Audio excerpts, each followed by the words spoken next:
হুয়াল্লাযী জাআলা লাকুমুল আরদা যালুলান, আল্লাহ তাআলা বলেন তিনি আল্লাহ যিনি তোমাদের জন্য বানিয়েছেন জমিনকে, এই জমিনকে যালুল, অনুগত, বাধ্য, বশীভূত। আল্লাহ তাআলা বলেন এটা আমি তোমাদের জন্য বানিয়েছি। আমার বান্দা তোমরা ভাবো, এই জমিনের দিকে তাক, প্রতিদিন একবার ভাবো, এই জমিন, এই মাটি আমি রব্বুল আলামিন তোমাদের জন্য বানিয়ে কি পরিমাণ তোমাদের অনুগত বানিয়ে দিয়েছি।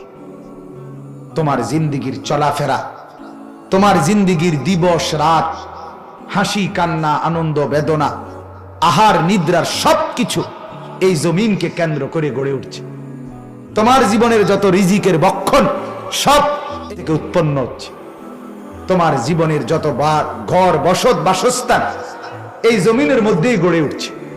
তার এই জমিনকে আমি আল্লাহ তাআলা, আমি তোমাদের বসবাসের উপযোগী, তোমাদের অনুগত আমি বানাই।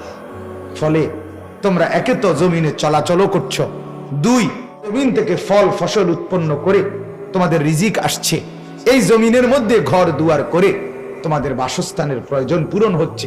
এই ছাড়াও আমার এই জমিনে ঘুরছো ফিরছো, আল্লাহ তাআলা বলেন এটা আমি করে দিয়েছি। কে বলেন?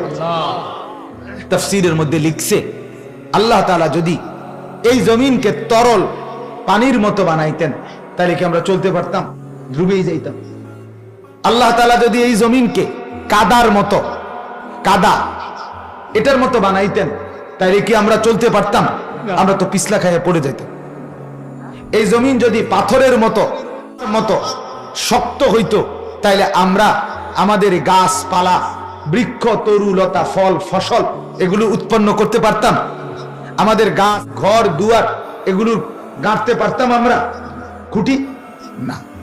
আল্লাহ তাআলা যদি এই জমিনকে পানির উপরে ভাসমান এই মাটি, এটা যদি আল্লাহ তাআলা, মাটি তো দিছে ঠিক আছে, কিন্তু এটা পাও দিলে নড়ে চড়ে পানির কারণে, এমন যদি হইতো তাহলে আমরা স্থির হয়ে দাঁড়াইতে পারতাম?